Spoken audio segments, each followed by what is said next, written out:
Денеска, како што најавив и вчера, како што е во најавата за оваа седмица посветена на Светото писмо по 6-ти пат, вчера имавме тема за тоа како да градиме правилен однос кон Светото писмо, односно кон содржината на Светото писмо, а како да се пазиме, како да внимаваме да не градиме неправилен однос или оние што градат неправилен однос, манипулативен однос, да се заштитуваме од нивниот неправилен манипулативен однос. А денеска имаме тема за правилното и неправилното разбирање на црквата низ призма на Светото писмо. Вчера говоревме низ призма на Светото писмо за правилното и неправилното разбирање на самото Свето писмо, на содржината на Светото писмо. А сега од самото Свето писмо, низ призмата на Светото писмо, ќе говориме за правилното и неправилното разбирање на црквата. Всушност, ќе говориме за тоа што е црква, но што е црква онака како што Бог ја промислил, онака како што Бог ја замислил.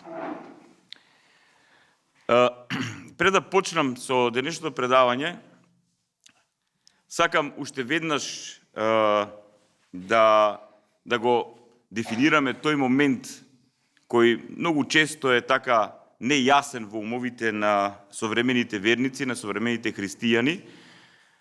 Многу често современите христијани под црква подразбираат зграда, храм, молитвен објект, односно таму кај што верниците се собираат да ги извршат своите молитвени верски потреби и така натаму и така натаму. Некои под црква подразбираат институција. Македонска православна црква, Српска православна црква, Руска православна црква, некаква институција со патриарси, со архиепископи, со митрополити, епископи, свештеници, ѓакони и така натаму, со некаква администрација. Некои на тој начин ја подразбираат црквата. Некои црквата ја подразбираат како некаков културолошки, фолклорен аспект од идентитетот на некој народ. Многу често нашите православни христијани, особено оние традиционалните, под црква си подразбираат некакви обичаи, некакви форми, некакви адети и така натаму и така натаму. И видите, многу испомешани работи. И затоа јас често кога говорам, и по медиумите, и пишувам текстови, и на проповед, често го објаснувам овој термин, дека ние, православните христијани, под црква ја подразбираме, односно под ова име ја именуваме нашата заедница. Нашата заедница, на кои сме членови, таа заедница ние нарекуваме црква. Црква е всушност заедница на Христови ученици. Заедница на Христови ученици. Во силата на Светиот Дух, заедница предводена од епископите, презвитерите, ѓаконите, а од самиот почеток, од самиот Христос и апостолите. Сега, денеска ќе проговориме малку за тоа како настанала оваа заедница. Видете, сега ние денеска говориме за таа заедница, за црква. Ние сме во 21. век, но ова заедница не е од вчера. Ова заедница не е од пред 1 година или пред 10 години или пред 1 век и така натаму. Ова заедница има корен во многу длабоката древност на човештвото. Затоа, да не одедам многу далеку во древноста, ќе тргнам од 2166 година пред Христос. 2166 година пред Христос, ќе тргнам од една личност за која вие сите сте слушнале, тој е Авраам. Авраам. Некои го нарекуваат прататко на верните, односно духовен татко, духовен родител на оние кои ја прифаќаат вистината за едниот вистински Бог и за сето тоа што тој еден вистински Бог го откри и го направи во овој свет за осмислување на нашиот живот. Некаде 2166 година пред Христос, односно пред доаѓањето на Месијата во овој свет, се роди Авраам од Тара. Неговиот татко беше Тара. Но ако одиме по генеалогијата на нивното семејство, ќе дојдеме до Сим, до синот на Ное. Ако одиме наназад, полека ќе одиме во тие генерации пред потопот и ќе дојдеме до самиот прататко Адам и до самата пратмајка Ева. Значи, Аврам потекнува од род кој е од семитски корен, значи од Сим, од синот на Ное, значи тој е семит, значи потекнува од родот на Евер, на прататкото на евреите, и Аврам живее во Ур Халдејски, во Халдеја, тогашна цивилизација, древна и така натаму. И Аврам, за разлика од многумина други во она време во кое тој живееше, тој се уште во себе го имаше споменот за едниот вистински Бог. Се уште во себе ја носеше идејата преку неговото семејство. Значи, преку неговото семејство се пренесуваше вистината за едниот вистински Бог. Бог на кој не може да му се изгради идол. Не може да го ставите во некаква форма. Значи, тој ја носеше таа идеја преку добиена од своето семејство. И сега видете, Аврам Бог го повика за една многу сериозна мисија. Аврам Бог го повика, затоа што тој беше подготвен за таква мисија. Аврам Бог го подготви преку него да се формира цела една заедница. Вчера ви говорев, кога зборував за Светото писмо, и дека Светото писмо секогаш таа вистина Божја се открива во конкретна заедница. Сега Бог, за да го развива тој процес на само себе откривање, на тој процес на Божјата промисла за спасението на светот, Бог има во својата промисла да формира една заедница кој ќе биде негов народ. И Бог го повикува Аврам. И потоа внимавајте, Бог му ветува на Аврам: погледни на небото и изброј ги звездите, ако можеш да ги изброиш. И му рече: толкаво ќе биде потомството твое, и му поверува Аврам на Господа Бога, и тоа му се прими за оправдување. Значи, сега да не ви раскажувам се, имате во Светото писмо за целиот живот на Авраам, неговата жена Сара била нероткиња и така натаму, па Бог ја проверувал неговата верност, па потоа Бог на Аврам и на Сара им дава син Исак, и Бог му вика на Аврам, кој бил во многу дослежни години од својот живот, му вика: ајде сега синот што јас ти го дадов Исак, принеси го на жртва. Принеси го на жртва. И не случајно почнувам со оваа слика, ќе видите зошто. Аврам, без никакво размислување, значи, со крајна предаденост на Творецот, со крајна предаденост на Бога, на тој што го повикал, тој го принесува својот син Исак на жртва сепаленица, но во моментот кога тој требал да изврши таа жртва, Бог испраќа ангел, го сопрува ангелот и одеднаш се појавува овен, кој е всушност таа заменска жртва.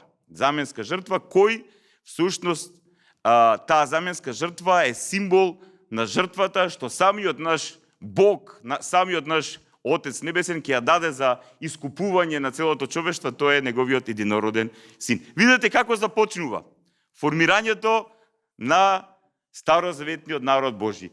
И понатаму, има еден многу битен момент тука. Значи, Аврам му поверувал на Бога и гледаме преку Аврам, преку Исак, преку Јаков, сите синови на Јаков, полека се формира еден голем народ. Но внимавајте, вториот дел, та од Аврам ќе излезе голем и силен народ и преку него ќе бидат благословени сите народи на земјата. Значи, преку Аврам ќе излезе голем и силен народ и преку него ќе бидат благословени сите народи на земјата. Во која смисла на зборот ќе бидат благословени? Затоа што Бог ја има таа промисла преку тој народ да се прави подготовката за доаѓањето на неговиот совечен единороден син, на неговото слово, во овој свет. Та сите народи да бидат благословени, односно спасени, откупени од оваа отпадната состојба на постоење. Запамтете оваа слика, така започнува.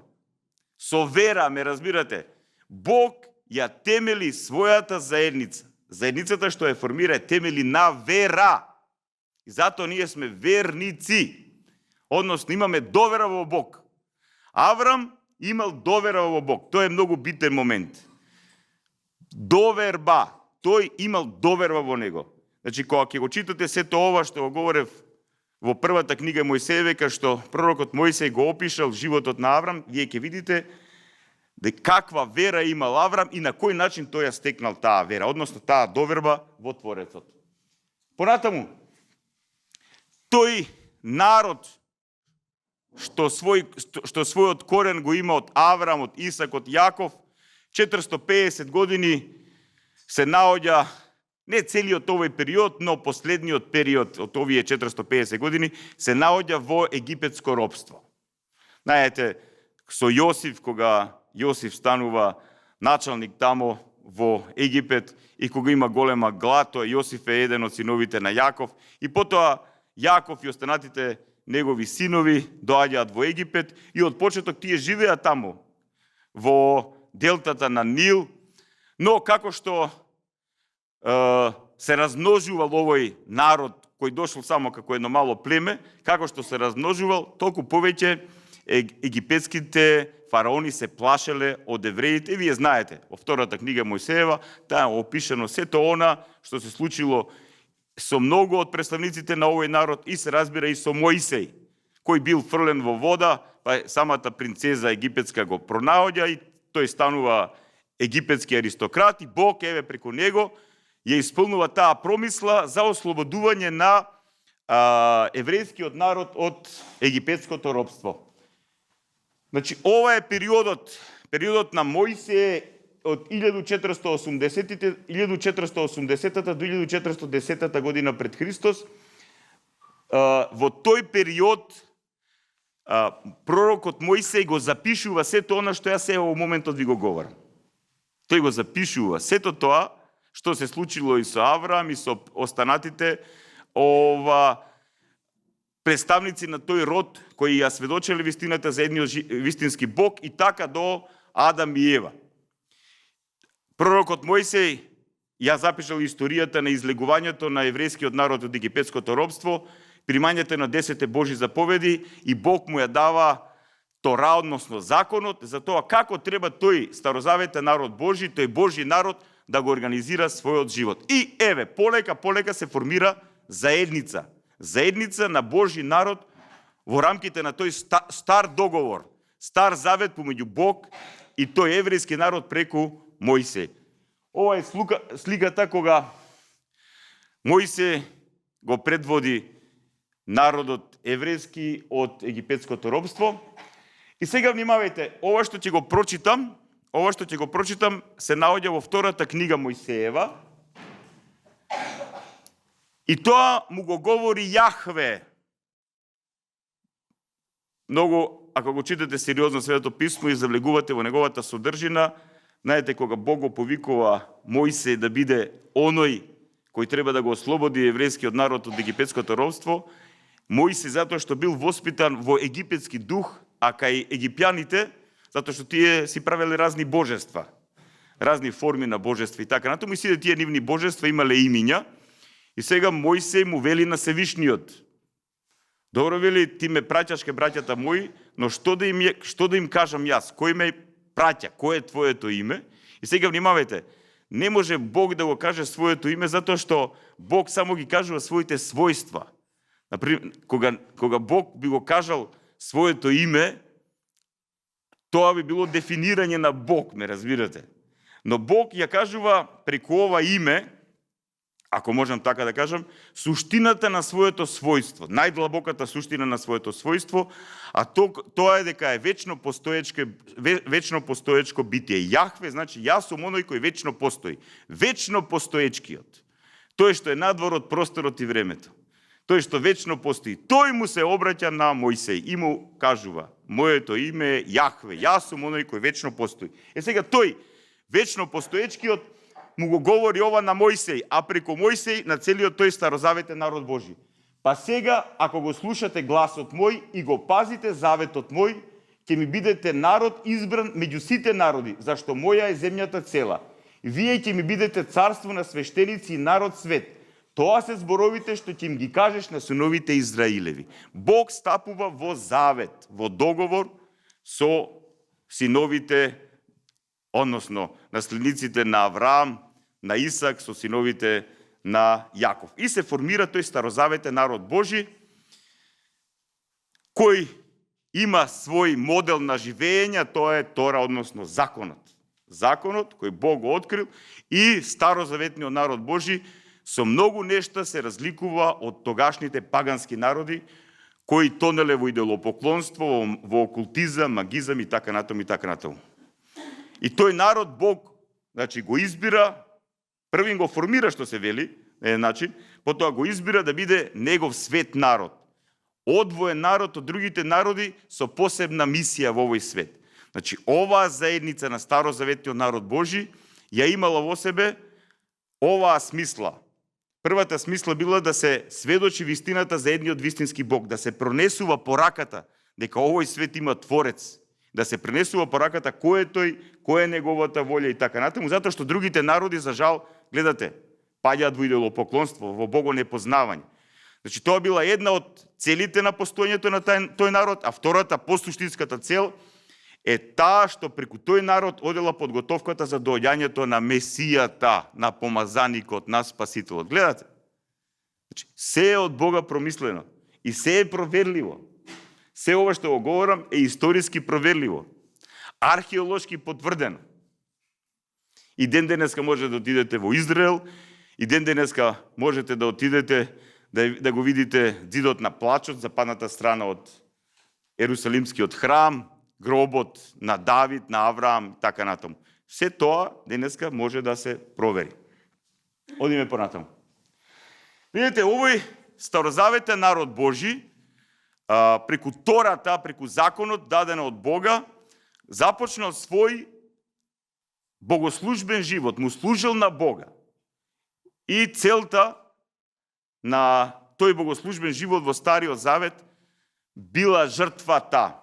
Жртвата, кога некој од евреите ќе направил жртва, ќе направил грев, тој заради тој грев што го направил, принесувал жртва. Има поради разни гревови, разни жртви и така натаму, но битно е дека има заменска жртва. Ти го правиш гревот, ти потикнуваш болка, страдање, самиот си потикнуваш болка, страдање, но на тоа животно таму, на тоа јагне или јаре или така натаму, ти ги положи во своите раце и тоа страда заради тебе.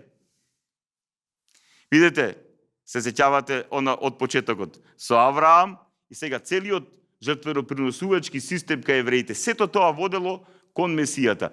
Има и многу подлабоки објаснувања за шаторот, скинијат или шаторот или мишка на еврејски на сведоштвото. Таму кај што се одвивал верскиот живот на евреите. Тие од почеток, знаете, тие 40 години биле во Синајската пустина и тие својот, како да кажам, богослужбен живот, служењето на Бога го одвивале тој живот богослужбен се одвивал во ова скинија, во овој шатор. Имало посебни свештеници, тоа и левити кои се грижеле околу него и така натаму и така натаму. Во шаторот на заветот, во светињата на светиите, се чувал ковчегот на заветот. Значи, ковчегот на заветот, тоа е ова.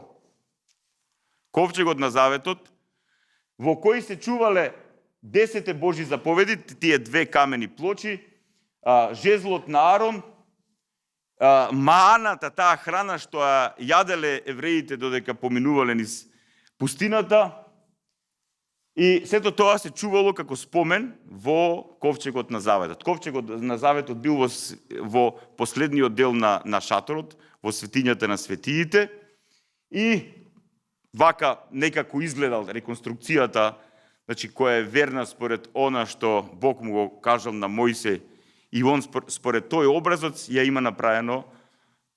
има направено овој ковчег на завет. Тоа вака некако изгледал, всушност. Ова е веќе реконструкција на првиот храм, на Соломоновиот храм. Значи, евреите гледале дека другите народи имале храмови во кои одавале почест на своите идоли, кипови и така натаму. И сега евреите, потикнати од тоа што гледале ке другите народи, тие сакале да изградат храм. На ум бил кралот и пророкот Давид со тоа, но Бог не му благослови заради некои негови етички моменти. И затоа храмот го изградил неговиот син Соломон. Потоа тој храм бил срушен од вавилонците, потоа се гради храмот на Зоровавел, после враќањето од вавилонското робство, и Ирод Велики го има тој храм украсено, проширено така натаму. Тој истиот храм во кој проповедал нашиот Спасител, не разбирате. Остатоците од тој храм денеска се наоѓаат во Ерусалим. Темелите и западниот зид, или зидот на плачот. Ова сето ви го говорев за да имате свесност дека она што ние го нарекуваме црква, односно ова заедница, има свој темел. Значи, ова заедница ние што ја исповедаме како спасително тело Христово, новозаветен народ Божи, немајте, тоа не е нешто што, на некој така му текнало некоја убава идеја, па се луѓето да се дружат, да има некаква социализација, ајде се некаква духовност, па нешто да правиме некаква религија и така натаму. Значи, таа заедница, како и старозаветната заедница, е формирана од самиот Бог, значи, со интервенција на самиот Бог. И затоа црквата е сотериолошко, односно спасително тело Христово. Ќе објасна понатаму, Затоа има овластување. Како што и старозаветниот народ Божи имало овластување, како што и старозаветното свештенство имало овластување, како што и старозаветната жртва имала своја смисла, не разбирате? Значи, не се тоа нешта кои се измислени од луѓе, чисто онака плацебо ефект, ај се нешто да правиме во животот.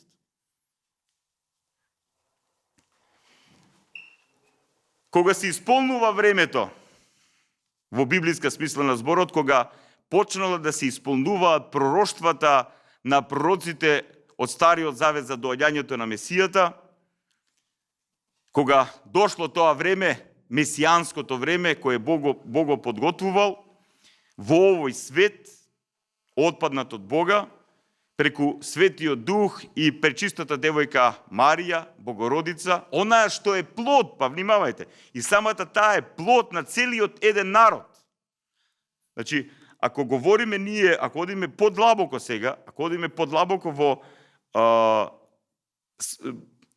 тој момент на смислата на старозаветниот народ Божи, ќе видите дека сите тие древни праведници, древни поклоници на Бога, оние што ја чувале вистината за едниот вистински Бог и за спасението, сите тие како послушност кон Бога полека се чистеле од секаков греф, од секаква нечистотија. И полека преку тоа свето семе, како што го нарекува пророкот Исаија, преку Јоаким и Ана, во овој свет се раѓа таква пречиста девојка, такво пречисто суштество. Значи, кога тоа го објаснував на воведниот курс, пошто многумина ме прашува. Видете, за разлика од римокатолиците, ние православните христијани не велиме дека она била безгрешно зачната. А Јоаким и Ана, исто како Авраам и Сара, биле луѓе во подоздечните години од својот живот и просто по природен пат не можеле да имаат дете. Марија е измолена од Бога. Таа е плод на вера, на доверба. И самата таа во себе ја има огревената природа на паднатиот Адам. Но самата таа со неискажливата доверба што имала кон Јахве, затоа и себе си се нарекува слугинката Господова, и затоа веднаш и кога доаѓа архангелот Гаврил вика еве слугинката Господова, внимавајте, колку се генерации требало за да се формира една ваква личност. Прво на генетски план и потоа и на духовен план. Па таа уште како мала е однесена во Ерусалимскиот храм и таму пораснува. Значи, таа е формирана за ова неискажлива мисија. Самата Божја промисла одела, самата Божја заштитничка рака, Духот Божји бил со неа и затоа преку Светиот Дух и Марија Дева со вечниот Син Божји, Логосот Божји, ја прима својата човечка природа и влегува во овој свет. И го добива името Јешуа, односно Исус, што значи Спасител. Не случајно, видите, кога ние православните христијани го изобразуваме ликот на нашиот Спасител,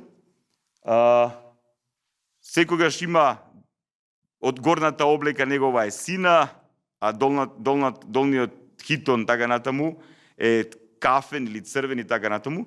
Тој е символ дека тој е Бого-човек, дека тој по својата божествена природа, која споделува со Отецот и Светиот Дух, тој е во вечноста Бог, затоа што споделува иста божествена природа со неговиот Отец и Светиот Дух. И тој, Синот Божи, кој во вечноста е Бог, затоа што ја споделува едната иста божествена природа со Отецот и Светиот Дух, тој, преку Светиот Дух и Дева Марија ја прима човечката природа и станува вистински човек. И тоа е таа символика. Станува вистински човек. Тој станува вистински човек во се, освен во гревот. Вистински човек. И доаѓа во овој свет како исполнување на пророците, како исполнување на пророштвата за Месијата. Сите пророштва за Месијата, што биле од пророците од Стариот Завет, се исполнуваат буквално на него. И за начинот на неговото раѓање, и кај ќе биде роден, и за одењето во Египет, и за начинот на неговата месијанска служба, и за неговото страдање на крстот, и за неговото воскресение, и за тоа дека таа вистина што тој ќе сведочи, ќе се расшири низ целата планета Земја. Сето тоа се исполнило на Јешуа. Мешија. Мешија значи помазаник, овластен. Зборот Христос е превод од Месија. Значи Исус Христос е грчката транскрипција од еврејското Јешуа Мешија. Сега внимавајте. Исус ја започнува својата месијанска спасителна мисија во овој свет и во еден момент тој ги собира своите апостоли и ги прашува: што мислите вие, кој сум јас? Што мислите вие, кој сум јас? Те биле со него, повикани од него. Го слушале, го гледали и така натаму. Не им било лесно, внимавајте, тоа многу често го повторувам, не им било лесно на апостолите, не им било лесно и на евреите во она време, во ликот од Јешуа од Назарет, да го видат овоплотениот Бог. Разбирате, тоа многу тешка работа. И затоа Исус, нашиот Спасител, вели, секој грев во однос на Синот човечки, тој е синоним за Месијата кај евреите, ќе биде простен. Затоа што он знае, тешко е луѓето да разберат кој е он. Но вика, секоја хула, односно спротивставување на вистината на Духот Свет, кој ги вдахнувал пророците и пророците предскажувал и така натаму, нема да се прости. Тоа е тоа. Знаел тој.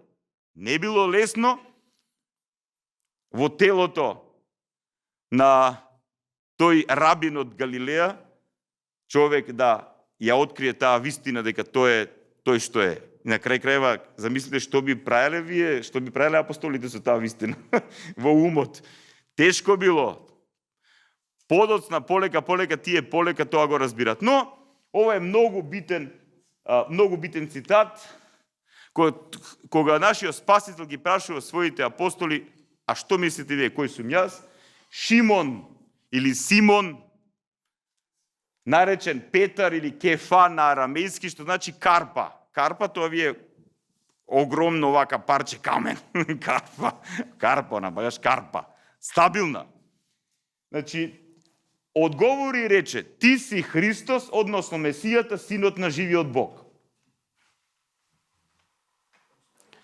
И понатаму, тогаш Исус му одговори и му рече: блажен си ти, Симоне, сине Јонин, од и тело и крв не ти го открија тоа, а мојот Отец кој е на небесата. А јас тебе ти велам. Значи, му кажува дека таа вистина не може да дојде од човековата природа. Значи, тоа Небесниот Отец преку делувањето на Духот Свет во неговиот ум го дарил како мисла, како сознание, како вистина. И потоа, внимавајте, што му вели? Јас тебе ти велам, ти си Петар, односно карпата, и на тој камен, на таа карпа ќе изградам црквата. Еклисијан, ќе ја изградам црквата.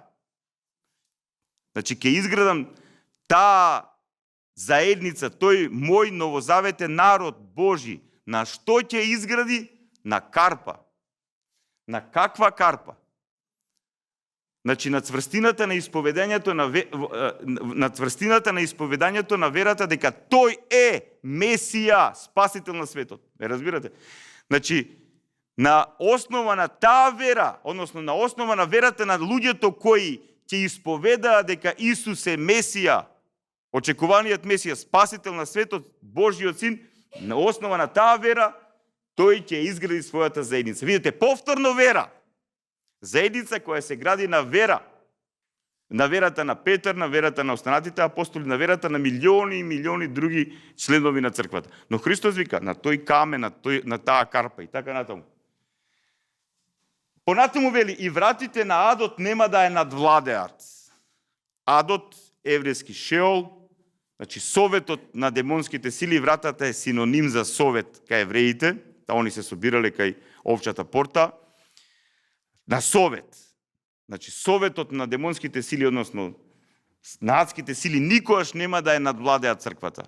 Но со тоа Христос кажува дека тие и како ќе се борат против црквата. И однатре, и однадвор. И однатре, и однадвор. Но никогаш нема да ја надвладеат, затоа што Христос дава ветување. Тој дава ветување. Никогаш нема да биде надвладеана црквата.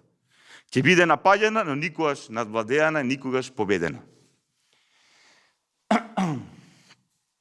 И ќе ти ги дадам клучевите од небесното царство, и се што ќе сврзеш на земјата ќе биде сврзано на небесата, и се што ќе разврзеш на земјата ќе биде разврзано на небесата. Тоа е Матеј во 16 глава, од 16 до 19 стих. Тука Христос на апостолот Петар, а преку него на останатите апостоли и на останатиот дел на служебното свештенство на црквата, епископите и презвитерите, тогаш Христос тука кажува едно пророштво, на една бидна функција на неговата црква, дека црквата ќе одврзува и заврзува, ме разбирате? Ќе има дар за отпуштање на гревове. Веќе нема да има заменска жртва. Нема веќе убивање на животни, жртвопринесување. Последната жртва, таа е крунската заменска жртва, откупителна жртва, е самиот Христос. Самиот Христос на крстот гревовите и вината на целото човештво ги зема врз себе. И потоа ја овласти таа своја заедница во силата на Светиот Дух да ја извршува оваа мисија, да оди да го сведочи спасението и луѓето да ги лечи од злото, од гревот и од сите последици што доаѓаат од злото и гревот и сатанското робство. Значи, ова е многу битен момент. Тука Христос го удира темелот на својот народ, на новозаветниот народ Божи, на црквата. И самиот термин црква на еврејски би било кахал, односно тоа е света заедница, на грчки еклисија. Убаво говореше епископот Климент, кога го објаснуваше самиот збор, тоа е сложенка, што значи собирање, собор, кој се собира преку повик. Значи да се да дојдеш, да учествуваш во тоа собирање, треба некој да те повика, разбирате? И не случајно Христос ќе каже, никој не може да дојде при мене ако мојот Отец небесен не го повика. Што е тој повик? Тој е тој глас Божи преку Светиот Дух, што делува внатре во нас и не повикува. Необјаснив глас. Тој трае и во Христово време, трае и денеска и ќе трае до крајот на овој свет. И затоа таа заедница што се формира како одговор на тој повик кој повикува и кој ќе ја прифати таа вера дека Исус е Месија, спасител на светот, Божиот син, тој што е смислата од говорот на човештвото, тој станува член на неговиот народ, односно на неговото семејство, односно на црквата. Така е 2000 години. Понатаму, Христос, за да ја изврши оваа мисија за која дошол во овој свет, тој веќе го удира, како што реков пред малку, темелот на новозаветниот народ Божи и веќе околу себе се оградува со 12 апостоли и со 70 апостоли. 12 плюс 70. Значи, потесниот круг од неговите апостоли се 12, а потоа плюс поширокиот круг од 70 апостоли. Која е символиката на тоа? Која е символиката на тоа? Символиката на тоа, пораката на тоа е дека неговиот народ, Христовиот народ, новозаветниот народ Божи, нема да биде еднонационален. Еврејскиот народ е народ Божи, ама од исти род. И ти самото тоа што се раѓаш како евреин, во 8-миот ден се обрезуваш, ти по дефолт стануваш член на таа заедница. Новозаветниот народ Божи не е сочинет од еден народ, од еден етнос, од една нација. Туку тој народ треба да биде сочинет од сите народи, односно од представници, од личности, од сите народи што постојат на планетата Земја. Разбирате? Значи, тие 12 апостоли го символизират бројот 12, тоа е старозаветниот народ Божи, затоа што старозаветниот народ Божи се темели врз 12 синови на Јаков, и тие 70 се има разни толкувања, тука дека се тоа некоја мистична бројка на полнота на сите народи што постојат во овој свет и така натаму. Јазици се, тоа е една широка тема, може друг пат да одиме малце подлабоко во тоа. Но, пораката е тоа. Значи, Христос формира темел, заедништво за еден народ кој нема да се темели на една нација. И сега, ова е земено од Евангелието според Лука. Внимавајте како започнува целиот процес на собирање на ученици, кои стануваат негови апостоли. Тие денови Исус се искачи на една гора за да се помоли и ја помина целата ноќ во молитва кон Бога, кон својот небесен Отец. А кога настана ден, ги повика учениците своји. Внимавајте, значи он имал повеќе ученици. А кога настана ден, ги повика учениците своји и од нив, внимавајте на зборот, избра 12. Избра 12. Кој ги нарече апостоли? Кој ги нарече апостоли? Значи, внимавајте, пред тоа тие биле ученици, а сега се апостоли. Односно, испратени. Самиот збор апостол значи да бидеш испратен, да имаш овластување, да говориш од оној што те испратил. Значи, да можеш да бидеш ширител на, во дадениот контекст, ширител на радосната вест, на Евангелието. И потоа тука се сите имиња на апостолите, веќе ги прочитаме. Симон, кому што му даде име Петар, и брат му Андре, Јаков и Јован, Филип и Вартоломеј, Матеј и Тома, Јаков Алфеев, Симон, наречен Зилот, Јуда Јаковов, Јуда Искариотски, кој стана предавник. Значи, тоа се 12 апостоли, 12 ученици, кои Христос ги повика да бидат првиот круг околу него, односно оние кои ќе бидат испратени да ја сведочат радосната вест. Видете понатаму како оди евангелскиот текст, па откако слезе заедно со нив, тој се задржа на едно рамно место, беа таму и мнозина негови ученици и многу луѓе од цела Јудеја и така натаму. Значи тој, освен 12 апостоли, после тие 70 апостоли имали други ученици. Не се знае бројката колкава, но еве во дел апостолски, апостолот Лука ни говори дека после Христовото воскресение негде околу 120 луѓе ја сочинувале таа заедница. Одиме понатаму. Сега тоа се 12, сега 70. Потоа Господ избра и други 70 ученици. Повторно избра. И ги испрати пред себе по двајца во секој град и место каде што и сам сакаше да оди, им рече: жетвата е голема, а работници се малку. И така ќе го прочитате тоа во Евангелието според Лука. Значи тој ги испраќа сега и тие своји 70 ученици како апостоли да ја шират евангелската вистина први меѓу еврејскиот народ, затоа што самите евреи всушност биле првите кои требале да бидат осведочени за доаѓањето на Месијата. И понатаму, внимавајте, ова е многу битно. Христос им вели на апостолите своји: кој ве слуша вас, мене ме слуша, и кој се откажува од вас, од мене се откажува. А кој се откажува од мене, се откажува од оној што ме пратил.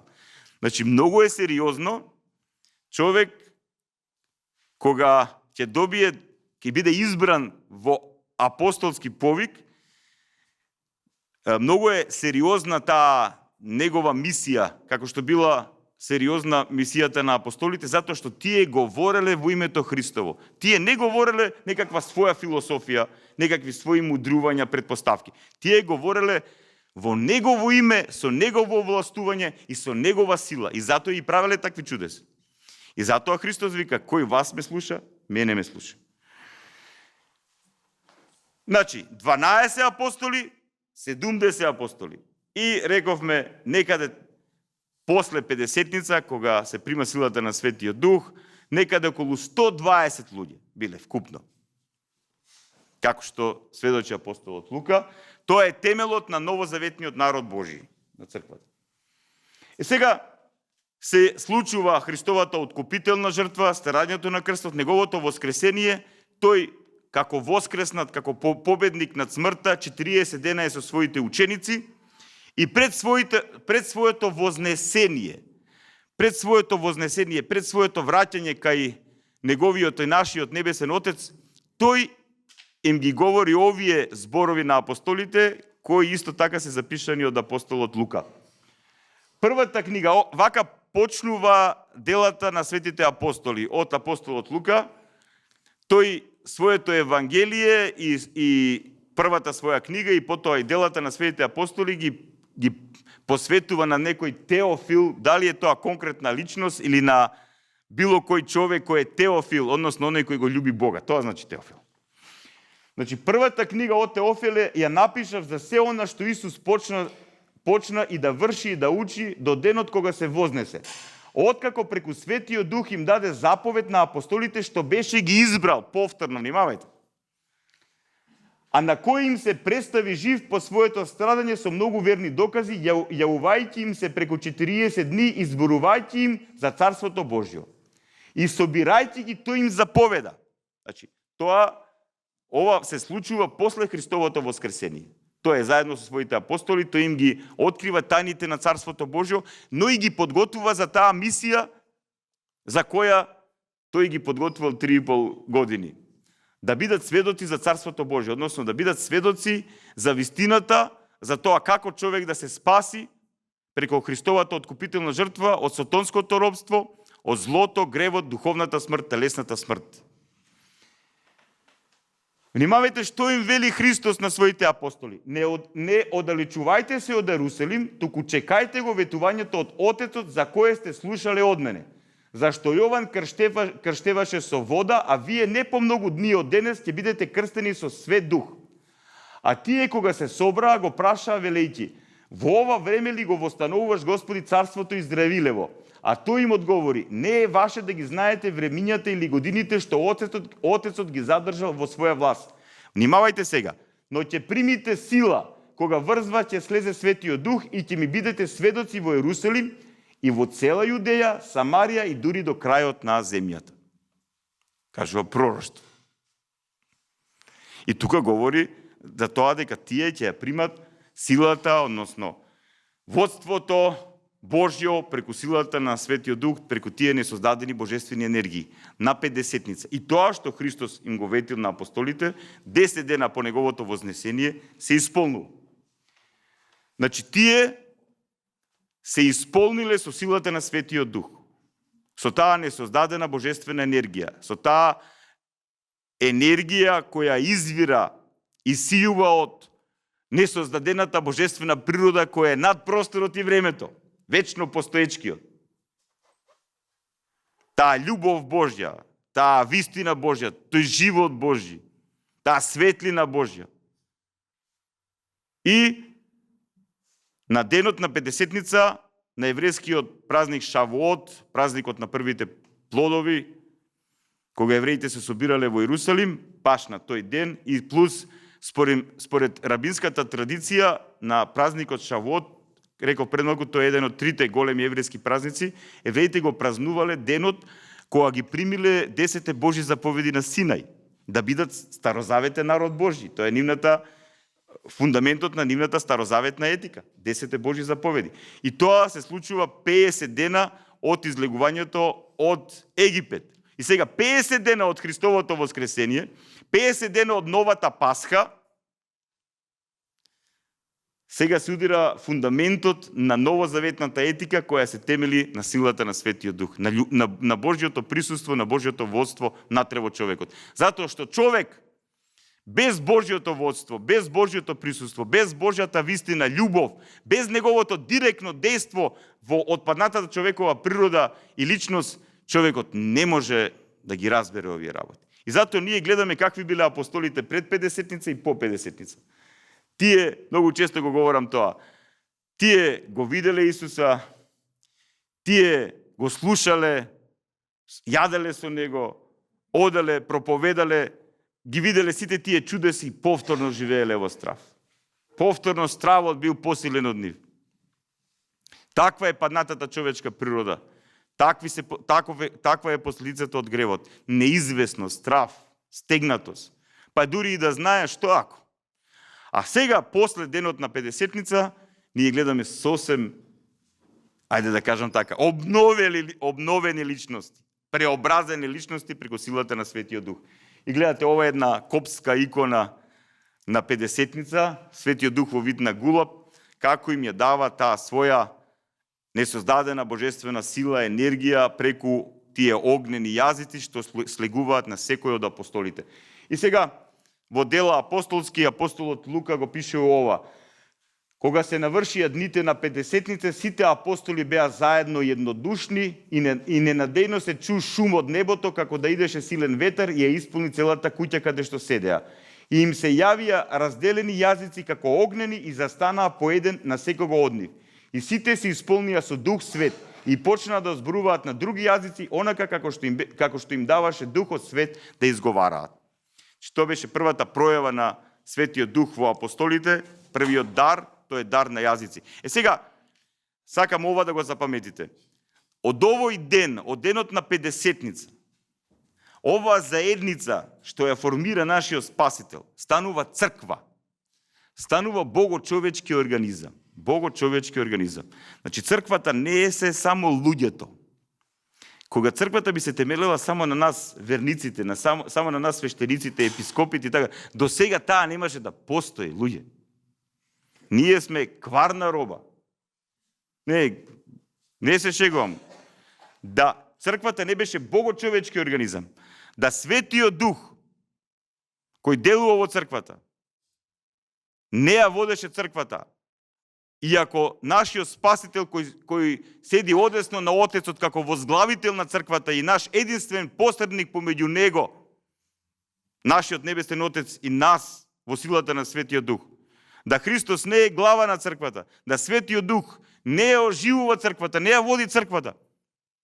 Црквата, ако беше само обична човечка организација, религија, таа кузне во што ќе се претвориш и дали ќе постоеше воопшто. И плюс внимавајте, таа немаше да биде, таа заедница немаше да има спасителна сила. Спасителна сила во црквата, во новозаветниот народ Божи, преку светите тајни се добива таа спасителна сила на Светиот Дух. Ние во секоја од светите тајни на црквата ја примаме таа сила на Светиот Дух. Во своето тајно крштевање примаме учество во Христовата откупителна жртва преку силата на Светиот Дух. Во света тајна миропомазание примаме тоа е личната наша 50-ница, силата на Светиот Дух како плод на Христовата откупителна жртва и учество наше во таа откупителна жртва, таа делува во нас. Светата тајна Евхаристија или причест, па таа без силата на Светиот Дух и без тоа да е црквата богочовечки организам, ќе се сведе на една обична комеморација, спомен, ме разбирате, нема да биде света тајна на наше заедништво со Христос. Нема во полното да биде ова, Зашто Христос вели, кој го јаде телото моје и пие крвта моја, ќе биде во мене, јас во него. Кинонија, заедништво, тоа значи причест. Ние како делови да се причислиме, да бидеме едно, да го засведочуваме нашето единство со Христос. Или светата тајна исповед. Кој вас ви гарантира вие кога ќе дојдете кај мене, или не, било кој било епископ или презвитер и пред Господа се исповедате, но Господ така промислил, ние да врзуваме и одврзуваме. Кој вас ви гарантира дека тоа има сила? Ме разбирате? Одврзувањето. Не. Верата е едниот аспект. А Божиот аспект, делувањето на Светиот Дух. Верата наша. Ама луѓе денеска во разни глупости веруваат. Само да веруваш, тоа ништо нема. Треба да знаеш во што. Значи, или света тајна свештенство, ракоположување, значи во која ние добиваме овластување, епископите и презвитерите и дјаконите да бидеме служебно свештенство, на царското свештенство, на општото свештенство на народот Божи. Или света тајна маслосвет за исцеление на болни и така натаму.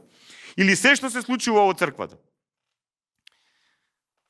Затоа црквата е светотаински организам, спасително тело Христово, богочовечки организам. Црквата е возглавена од Христос и затоа ние, ортодоксните, правоверните христијани, велиме, црквата не може да има видлива глава. Дали тој ќе биде папа или било кој друг. Возглавител на црквата е Христос, глава на црквата е Христос. Епископите се само надгледници во име Христово.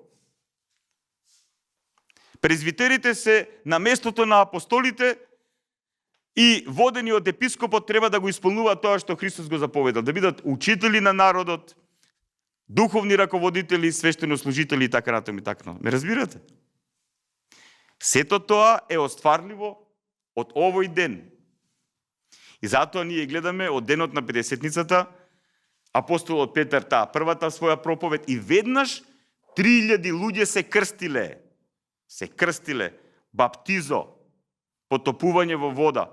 Или она што го пише апостолот Лука, во Светиот Дух ќе бидете крстени, односно потопени, ќе бидете исполнети со Светиот Дух, водени од Светиот Дух.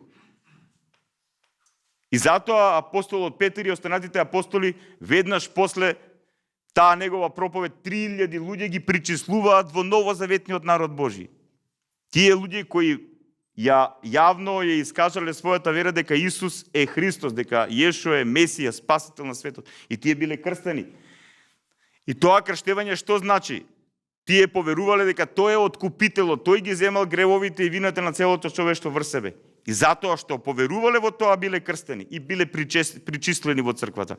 Потоа апостолот Лука во истата таа втора глава од дела апостолски не вели, кога веќе црквата го почнува својот живот во овој свет, тие беа секојдневни во учењето апостолско. Она што Христос им го говори на апостолите, сега апостолите го пренесуваат на останатите, на новите членови на црквата. Беа постојано во заедништвото. Ме разбират, црквата се одликува со тоа што е заедништво, семејство, духовно семејство. Братот, вчера што го говориш, духовно семејство. И раните христијани биле особено преку тоа препознатливи кај останатите луѓе, што тие живееле како семејство, имале силна жртвена љубов еден за друг.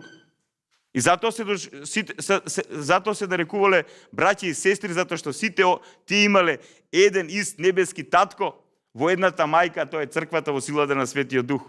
Ме разбирате? Која е таа сила?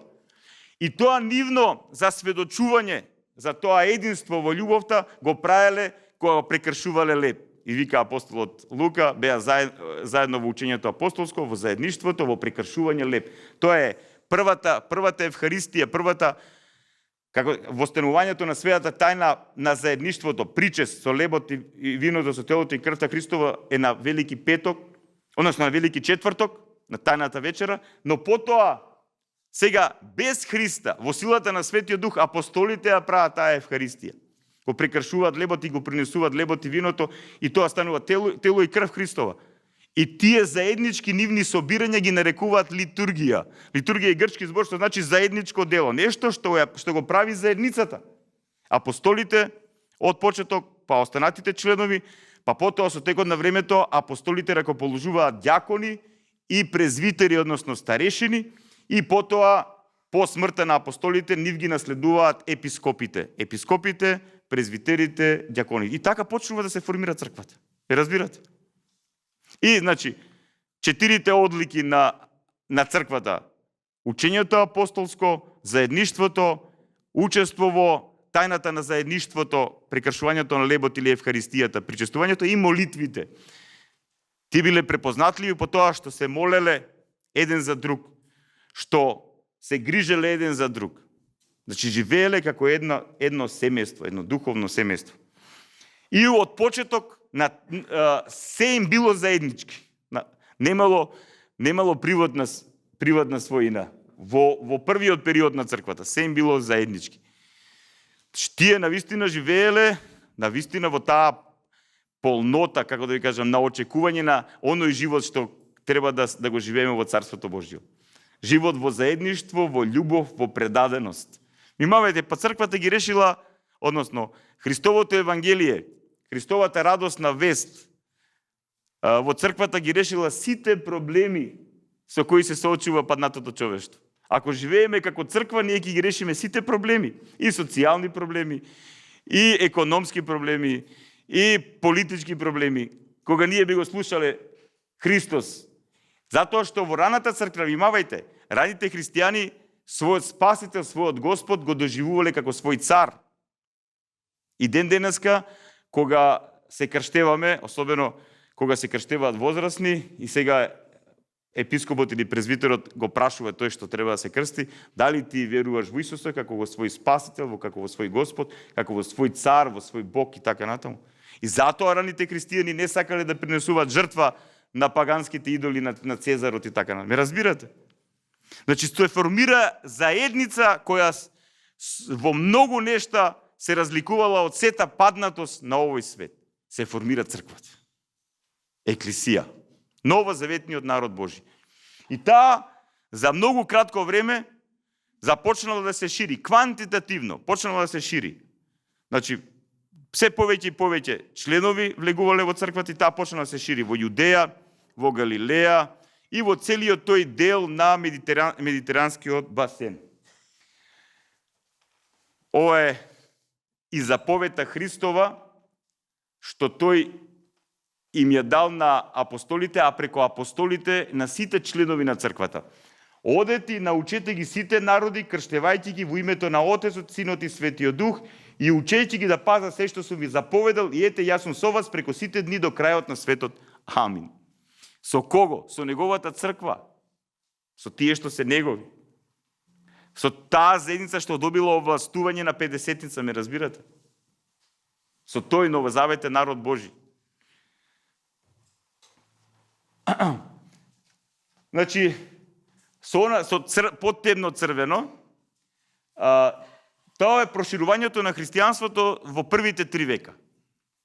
Значи, во првите 3 века. Во периодот на најголемото гонење.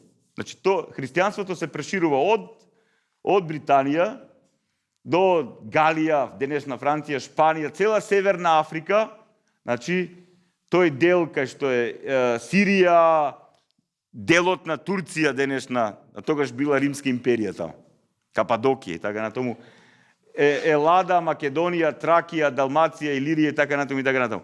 Видите, во 4. век, целиот тој посветлата век, колку брзо се проширува христијанството. И дори ги нема тука тие делови во Етиопија, во Индија, кај што за толку кратко време се проширува Евангелието Христово. Односно, се проширува црквата, се проширува таа заедница. Која била една католики. Раната црква себе си се нарекувала католики еклесија. Католична црква. Католики е грчки збор, што значи полнота. Црквата која во себе ја има полнотата на вистината примена од Христос во силата на Светиот Дух. Не разбирате? Тоа е тоа. Тоа е тоа. И оние кои биле послушни на апостолската проповед, на апостолската вистина, себе си се нарекувале ортодоксни христијани, правоверни. Значи, мора да се каже дека уште веднаш, тоа е тој момент што го говорев, уште веднаш, како што црквата се ширила, така и внатре во црквата имало прояви на ереси, на лажни учења. И затоа правоверните христијани се оградувале од учењето, например, на евонитите во тој ранохристијански период, од гностиците и разни други еретички движења. Се оградувале. И затоа тие христијани кои биле верни на апостолската проповед, на апостолското учење, себе си се нарекувале ортодокс, тоа е грчки збор, што значи оној кој право мисли, кој право ја исповеда верата. Ортодоксен христијанин, тоа значи. Тоа. Сега да се вратиме назад. И сега, првата дефиниција за црквата. Кои сме ние? Кои сме ние? Како црква. И сега, првата дефиниција за црквата, иако е многу тешко да се дефинира црквата, да ви кажам, но првата дефиниција, и всушност тоа е темелната дефиниција за црквата, ја дава апостолот Петар во своето прво послание, и он вели, вие членовите на црквата, вие членовите на новозаветниот народ Божи, сте род избран. Значи, вие сте повикани, Бог ве повикал. Говоревме за тој момент на призивот. Род избран, избрани. Што значи тоа? Тоа е многу длабока теологија, искрено да ви кажам. Зошто Бог некого повикува, некого не повикува, или некој не одговара на повикот и така натаму. Тоа е широка една тема, можеби тоа малце по-специјално кога ќе говориме за тој момент на Божиот призив. Но апостолот Петар вика, темелот на се е род избран. Значи, вие не сте немате телесно учество во црквата. Не заради тоа што вашите претходни поколенија биле тоа што се, па вие сте по таа логика тоа што сте. Не, вие сте избрале да бидете членови на црквата. Не по тело, него по дух. Сте избрале да бидете членови на црквата. И затоа Тертулијан, еден од учителите на црквата од вториот век, вика, христијани не може да се родиш како христијани. По традиција. Треба да станеш христијан. Ме разбирате? И затоа една од опасностите во христијанството е традиционалното христијанство. Значи, луѓе кои се раѓаат во христијански семејства и стануваат традиционални христијани. Моите родители се христијани, бабата и дедото се мои се христијани, така, и сега јас сум христијанин, ама ја немам вера во Исуса. Ама ја почитувам традицијата. Ама Христос што вели? На таа вера ќе биде втемелена мојата црква. Ако ти не веруваш дека Исус е Христос, Син Божи, Спасител на светот, и затоа почнува да се формира со текот на вековите тоа традиционално христијанство. Значи, христијани кои се по традиција, по надворешен ефект, како да кажем, и препознатливост. Културолошки повеќе, фолклорно, отколку суштински и духовно. Потоа вика апостолот Петар, царско свештенство. Видете и за старозаветниот народ Божи. Значи, вие сте свештеници, свештенослужители на царството. Иако има овде сериозни, многу длабоки толкувања околу значење на ова, но секој член на црквата, внимавајте, секој член на црквата треба да биде сведок на царството Божие. Затоа што секој член на црквата е член на црквата, секој член на црквата е член на црквата затоа што се подготвува за тоа царство Божие. Пошто смислата на црквата во овој свет е да го градиме нашето спасение, односно нашето ослободување од сатанското робство, од злото, гревот, духовната и телесната смрт, и да се подготвуваме за таа вечно совршено состојба на постоење, за таа состојба на постоење за која сме создадени од нашиот Творец, а тоа е Царството Божјо. И затоа секој член на црквата треба да биде сведок на Царството Божјо. Односно сведок на тие Божји вистини и вредности на живење во својот живот. Гледате?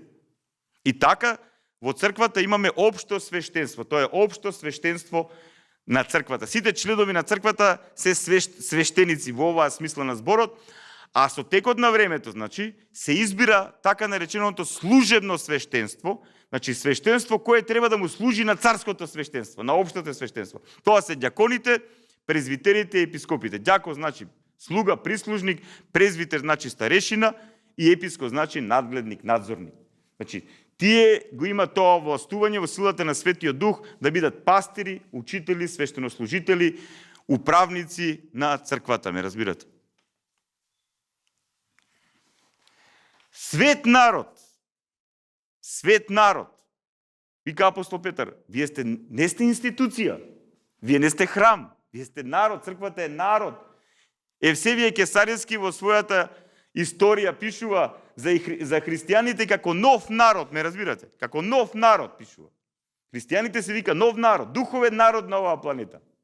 Значи, другите народи имаат потекло телесно, а овој народ има потекло духовно, затоа што во Христа се родили. И кажува тамо, во Евангелието според Јован, да, не според телото и поход машка, туку според од Бога се родија, ме разбирате? Тоа е духовно раѓање. Видите што е црква? Луѓе придобиени, значи придобиени за да ги возвестите совршенствата на оној кој ве повикал, внимавајте, на оној кој ве повикал од темнина во својата чудна светлина. Значи, тука го има и тој момент на сведоштво. Црквата е повикана да биде сведок, да сведочи. Црквата, Свети Јован Златоуст вели, без сведоштво, без мисија е мртва. Тоа е исто како бездетни родители. Значи, нема пород. Значи, ако црквата нема мисија, ако црквата не извршува таа задача од Христос во силата на Светиот Дух, да сведочи и да им помага на други да влегуваат во незиното лоно, тогаш таа умира. Се претвара во фолклор, во традиција, во институција и така натаму и така натаму. Затоа што не исполнува основната своја функција. Тие што се спасуваат во црквата, што го градат своето спасение, што вика апостол Павле во своето послание до филипјаните, со страф и трепет градете го вашето спасение, тие што се спасуваат, треба да им помагаат и на оние другите да започнат да го градат своето спасение. Кој колку може, според своето ниво, даровите на Светиот Дух, духовната зрелост и така натаму. Но без сведоштво, без мисија, црквата е мртва. Се претвара во некаква форма, некаков религиозен обред и потоа луѓето ради адет ги терат работите, гледате у нашите контексти најчесто. Зошто се крстуваш? Па така, тоа останало, зошто ова, зошто па така, а зошто тоа не знам. И видите, се претвара во ада, се претвара во форма и полека умира. Светиот Дух и пораката не се шири. И умира црквата. И ние се чудиме, викаме, еве, нашата помесна црква, толку луѓе се декларираат како православни христијани на пописот, а кога треба да се собереме како црква во недела, кај сме? А кога треба да направиме нешто како црква, каде сме? И затоа, кај луѓето има искривоколчено разбирање за црквата. Реков на почетокот. Луѓето денеска во најголем процент под црква подразбират храм, молитвен објект, односно таму, за исполнување на верските потреби, институција некаква и така натаму и така натаму. Да, црквата има и свој молитвен објект. Ние како црква се собираме во молитвените домови, во црквите, мало ц. И од таму тој молитвен објект го добил терминот црква, затоа што ние како црква се собираме таму. Црквата има и своја институција, да, која се грижи да функционира се тоа. Епископи, презвитери, ѓакони и останати членови на црквата кои се грижат во организација на заедничкиот живот. Но не може само тоа да биде црква. Тогаш ние се претвараме во фирма. Разбирате? Религиозна фирма. Опасно е тоа. Страшно.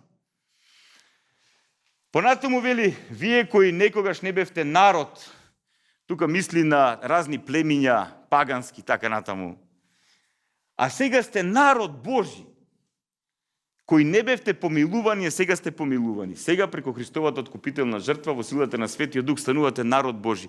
Го примате врвното достоинство што едно човечко суштество во овој свет може да го прими. Да биде царско свештенство. Не разбирате? Врвното достоинство. Тоа е. Апостол Петар, вдахнувен Светиот Дух, се кажа. Раните христијани, ова е цитат, молитва една од Дидахи еден рано христијански спис, катехетски спис, значи спис во кој се наоѓа основата на евангелската порака и тој спис служел за оние што се подготвувале за крштевање. И во тој спис ја има оваа молитва, како раните христијани се молеле за својата црква, Спомни ја, Господи, црквата своја и избави ја од секое зло. Направи ја совршена во љубовта Твоја и собери ја од страните на 4 ветра, односно од сите делови на светот, осветена во Твоето царство, за кое за неја си го приготвил. Значи, за царството, Ти си го приготвил, Господи, царството свое за црквата Твоја, односно за оние што во црквата се подготвува за тоа царство. Зашто Твоја е силата и славата преку вековите. Амин. Видете која свесност имале раните христијани. Во првиот, во вториот, во третиот, четвртиот век. Тие живееле како заедница.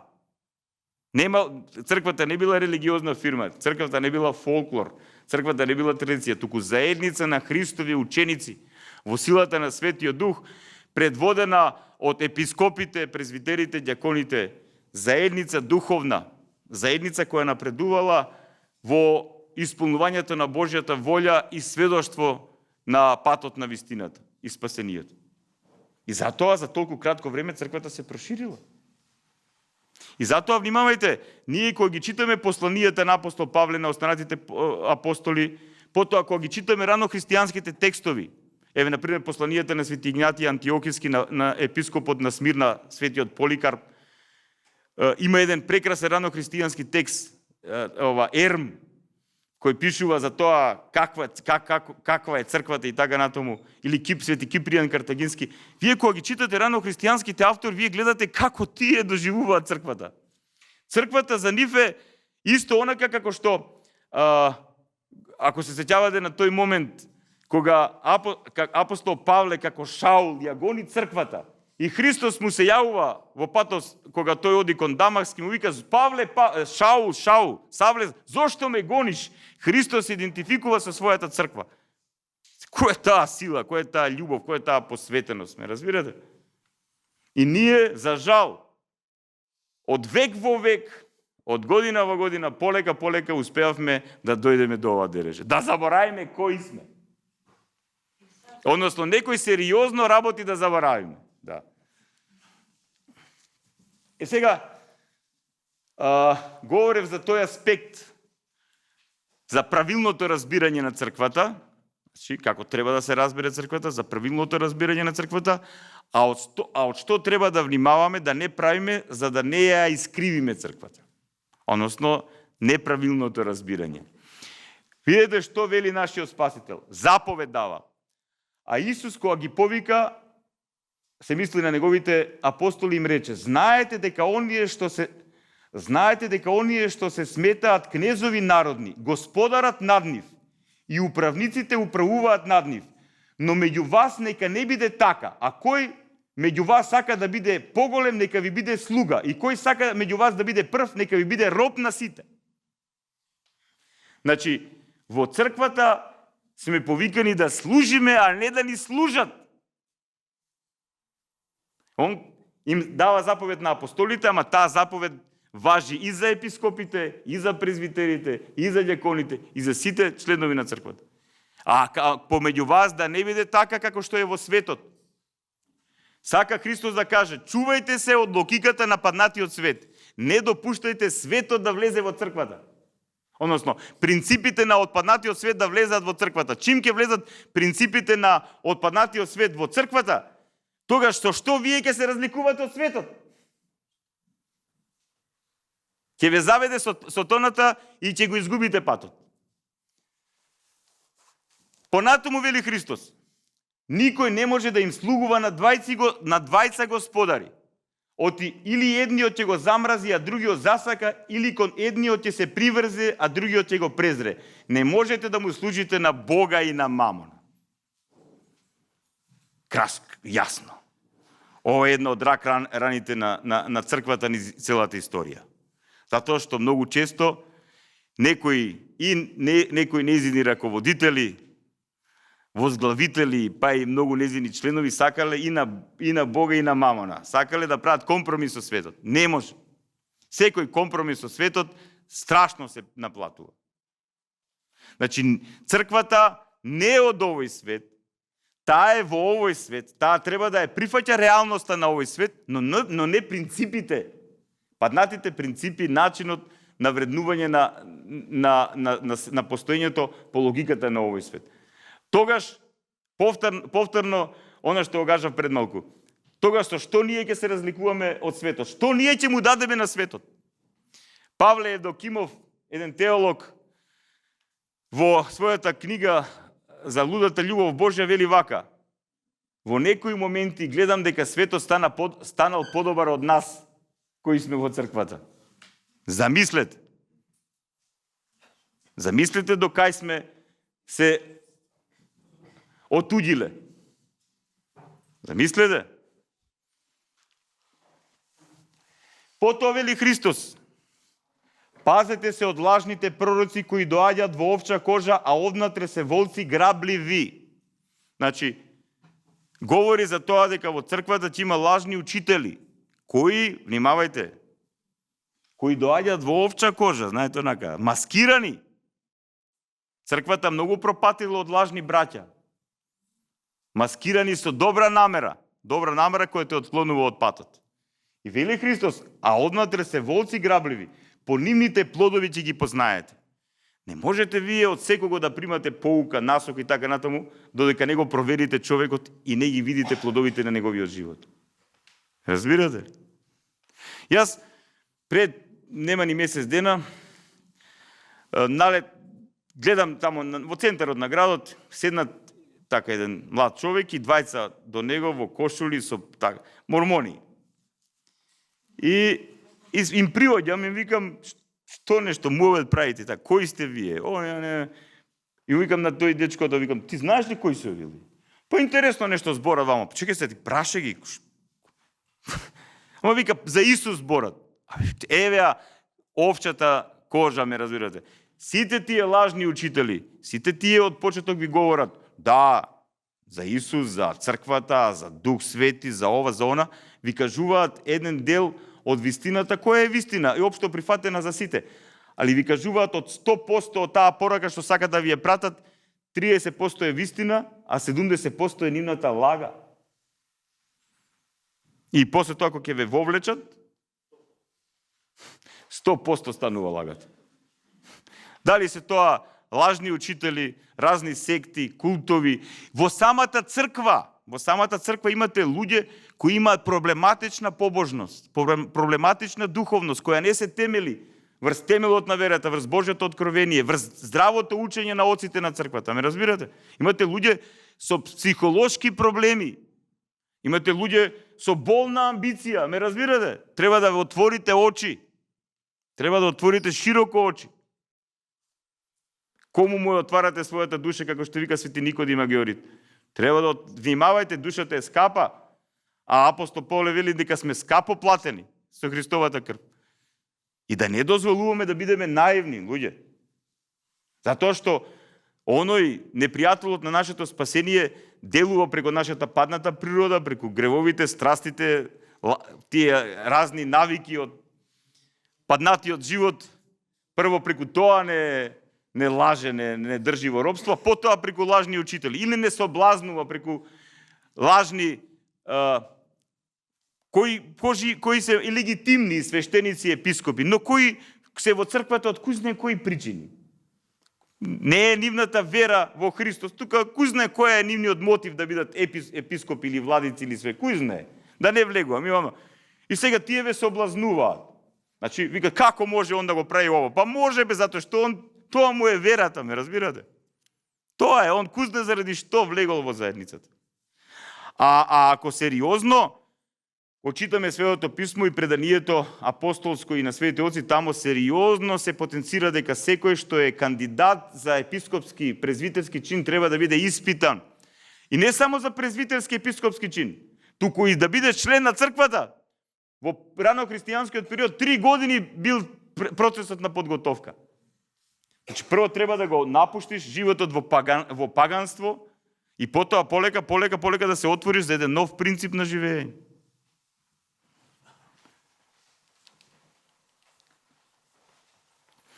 Видете што им говори светиот апостол Павле на старешините, епископите кои биле во Ефес. Пазете пак на себе си и на целото стадо, меѓу кое Духот Свет ве постави за епископи, за да ја пасете црквата на Господа и Бога, која ја придоби тој со својата крв. Бидејќи знам, вика апостол Павле, дека по моето заминување ќе се втурнат помеѓу вас многу лути волци, кои нема да го штедат стадото, а и од вас самите ќе станат луѓе, што ќе зборуваат изопачено, за да ги одвратат учениците заедно со себе си. Затоа бидете будни и помнете дека цели 3 години дење и ноќе не престанам со солзи да поучувам секого од вас. А сега, браќа, ве предавам на Бога и на словото на неговата благодат, словото на неговата милост. Тоа е писмото. Он може да ве унапреди подобро и да ви даде наследство меѓу сите осветени. Внимавајте. Апостолот Павле им кажува пророштво. Што ќе се случи? Дека ќе има силна борба, духовна. Дека црквата ќе биде гонета и однадвор, но ќе биде гонета и однатре, рушена однатре. Внимавајте, овој момент е многу битен. И друга парабола им кажа, велејќи царството небесно прилега на човек што посеял добро семе на својата нива, но кога спие луѓето, дојде неговиот непријател и посеја меѓу житото какол, па си отиде. А кога израсна растението и донесе плод, тогаш се појави и каколот. И кога дојдоа слугите на стопанот, му рекоа: Господаре, нели добро семе посеја на нивата своја? Многу христијани наивни викат: Оче, па христијани се луѓе, зашто не се добри? Или овој свештеник е, зашто е ваков? Или овој епископ, зашто е ваков? И се чудат. Па, внимавајте што вели Христос. Кога спие луѓето, тоа е духовна успаност. Дојде човек непријател. Кога црквата спие, кога се занимава со нешта кои не се првенствени или со ништо не се занимава, тогаш доаѓа човек непријател и фрла семе. И ти се чудиш после кога ќе почне тоа семе да дава. И ти, како сега? Ма како може ова? Вчера правевме еден убав разговор околу ова тема. И сега треба да ја сватиме реалноста. Внимавајте. Да си говорев и минатиот пат. Да бидеш християнин, тоа значи да бидеш реален човек, да не фантазираш, да бидеш сурово реален човек, особено во ова време. Реален човек, зрел човек, одговорен човек. Понатаму слугите рекле: сакаш ли да одиме да го исплевиме каколот? Тоа е тој зилотски момент, инквизиторски. Ние ја знаеме вистината, сега главите да им ги сечеме, на клада да ги фрлиме. Тие не чинат. Внимавајте, секакви патологии. Значи, сотоната, вака викат тоците на црквата, сотоната напаѓа од лево и од десно. Од лево со ереси, со забегувања, со искривувања, со неетичко живење, ми разбирате? Ослабнато христијанство, блудкаво христијанство. Другата страна, од десна страна кој ве напаѓа, тоа е зилотизам, тоа е суровост. Значи, луѓе кои кажат: ја вистински верувам, он тамо не, без љубов. И тие луѓе многу повеќе имаат направена штета на христијанството. Знаете што се случувало, особено во западниот среден век. И ден денеска се префрла околу инквизиција и така натаму и така натаму. И ден денеска во средините разни и православни има тој зилотски дух. Дух на клеветење, дух на озборување, дух на никаква вистина. Само негација, извртување. И едното и другото е опасна работа. Внимавајте, пазете се од двете крајности. Терете го средниот пат. Бидете Христови ученици во силата на Светиот Дух и во духот на љубовта и смирението, и разбирањето и емпатијата. Пазете се од лево, пазете се од десно. Пазете се од расслабено христијанство, пазете се од умислено христијанство, умислени вистини, умислени судии. Христос на нас христијаните ни го одземал правото да судиме. Христос вика: не суди да не ти се суди, со каква мерка мери, со таква ќе ти се мери. Па ти знаеш ли тој другиот што треба да го судиш, дали си ти управо или он управо? Кој тебе ти дава право да судиш? Во исламот, за жал, го има тоа право. Шеријат им дава, значи ти може да му просудиш тој другиот. Во христијанството ти не може да му судиш на другиот. Понатаму вели Христос: Но тој им рече на тие радикалните, да не би корнејќи го каколо да искорнете заедно со него и жито. Оставете нека расти едното и другото заедно до жетвата. А по жетвата ќе им кажам на жетварите, соберете го најнапред каколот и врзете го во снопови за да изгори, а житото приберете го во мојата житница. Гледате ли кој суди? Не е наш судот. А видете, а кога ние не ги познаваме нештата, и кога имаме лоши информации за многу нешта, пошто ние никогаш не може да имаме комплетна информација за тоа дали е вака или не. И многу често, поради нашата гордост, суета, умисленост, ревност, безразум и така натаму, судиме. И правиме хаос во црквата. Знаете колку црквата има настрадано од ревност, не по разум. Како што и страда од она ослабнато христијанство без дух, само форма. Видете како оно лаже. И затоа Христос вика, не се занимавајте вие со тоа. Кога ќе дојде Господарот, тој ќе си ја среди работата. А вие, вели Христос, односно, на ова место Свети Јован Златоуст, кога го толкува овој дел, вели вака, и вие кои мислите дека праведно живеете во црквата, а ги гледате оние кои неправедно живеат според вас, тогаш учете како не треба да живеете. И толку. И молете се за низ. Па нели се Христос вика, љубете ги непријателите, камоли браќата што се... Тоа е христијанскиот став. И внимавајте, секогаш внимавајте на ова. Затоа што многу црквата пропатила и од лево и од десно. Те искушени и од лево и од десно. Внимавајте.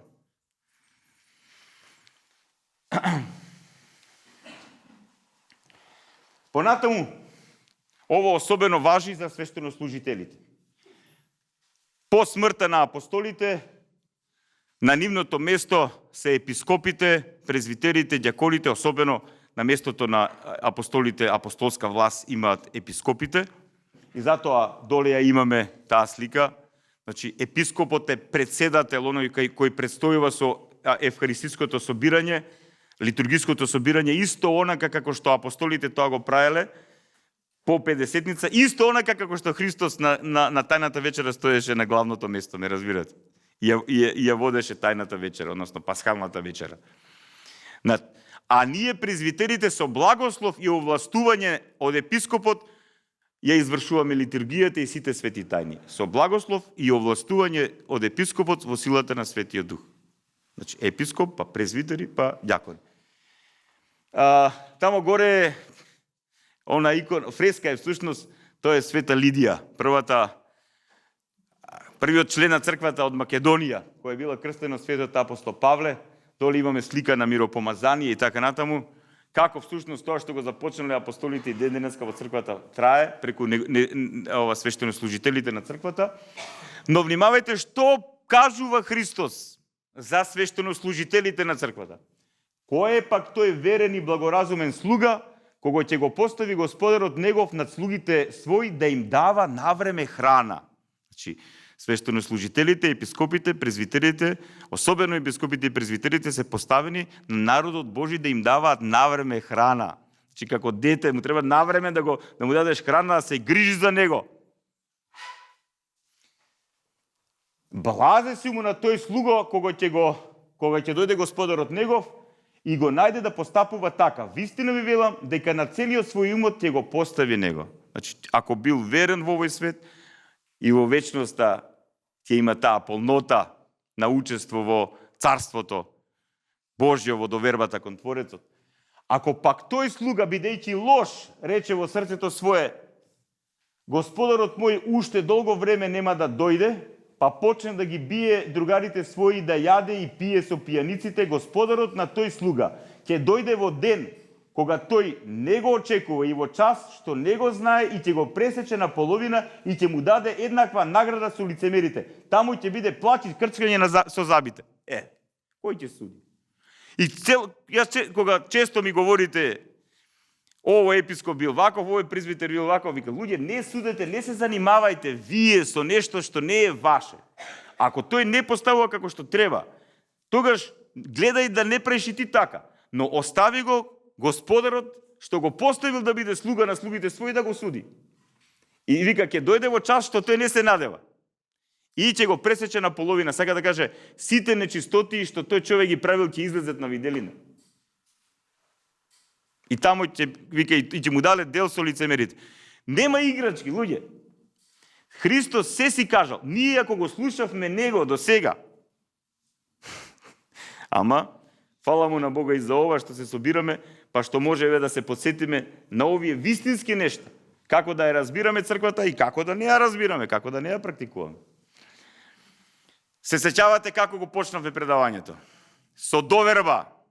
Аврам имаше доверба и внимавајте колку векови помина додека не дојде таа заменска жртва, жртвата на јагнето Божие кој го зема гревовите на целото човештво. Но се почне од Авраам, од Исак, од Јаков, од неговите синови, од целиот тој народ, од Дева Марија како плод на тој народ, која стана Богородица, она што во овој свет го роди, оној што е над просторот и времето. Видете кои се тие моменти, ме разбирате? И се темели на доверба. И уште еден момент многу битен. Кој вас може да ви даде некаква надеж во овој свет, освен Христос, и кој заслужува друг доверба, освен тој?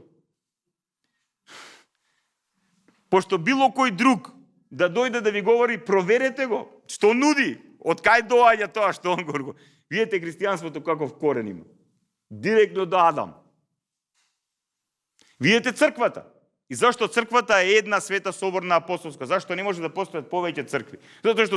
Затоа што на Педесетница една беше заедницата што ја прими силата на Светиот Дух. Таа една заедница се ширеше. Таа една е и од таа заедница само може да отстапиш, односно да се отрнеш или да умреш натре во неа, зборам духовно. Да се откажеш од таа заедница како член. Таа заедница си останува затоа што е богочовечки организам, затоа што Бог, самиот Христос вели, и ќе бидам со вас до крајот на светот. Потоа вели, вратите на адот нема да ја надвладеат. Таа црква. Сега разбирате што е црква. И нема играчки со тоа. Тоа се крајно сериозни работи. Значи, која пипа црквата? Тој си има работа со Бог, со Небесниот Отец, со Неговиот Син и со Светиот Дух. Се крајно сериозни работи. Затоа што во црквата се одвива тој процес за наше спасение, луѓе, ме разбирате? Тука се одвива во црквата. Тука се решава нашето вечно постоење. Се решава смислата на нашиот живот. Се решава што ќе биде со нас и во овој свет и во вечност. И замислете сега да ние на вистински начин живеевме вака, колку нашето општество ќе беше поразлично. Ако ние на вистински начин ја разбиравме црквата така како што требаше да биде. Ама нашиот духовен непријател не фаќа кога спиеме и кога мудруваме, кога си трошиме време напразно да фрла какол и после ние се чудиме што не снаоѓа. И внатре во црквата и надвор од црквата. Сестра Маја ме праша за рибата, уште ова и готови завршуваме. Значи, најдревното исповедање на верата на раните христијани е она кога ќе исцртат риба. Тоа е акроним, всушност. Исус Христос, Ихтус или Исус Христос Теу Иосотир. Исус Христос, Божи Син Спасител. Значи, ако веруваш дека Исус е Христос, Божи Син Спасител, ти преко крштевањето и дарот на Светиот Дух стануваш член на таа заедница, на црквата. И ова е символот на верата на едната света соборна или католична апостолска црква, символот на верата кој е донесен на првиот и вториот Вселенски собор, 325-та и 381-та година, 325-та во Никеја и потоа во Константинопол, 381-та година. Значи, тоа е најпрочистениот и со најмалку зборови изразената апостолска вера. Најточно. Значи, најточно. Сите аспекти се тука објаснети. Така да, оној кој е православен христијанин, правоверен христијанин, кој е Христов ученик и во силата на Светиот Дух, го остварува своето спасение во црквата, треба ова да го знае, ова да го живее и ова да му биде надеж, смисла, насока и копнеш, како што говореше епископот Климент, копнеш да дојдеме до копното. односно до Царството Божјо, односно да дојдеме до она последното, не случајно символот на верата завршува со овој стих, го чекам воскресението на мртвите и животот во идниот век, кога се тоа ќе престане и го ќе почне оној живот за кој не создаде нашиот Творец и за кој копне нашата душа, нашата љубов и вистината Божја внатре во нас, во нашата совест и свесност. Ви благодарам за довербата.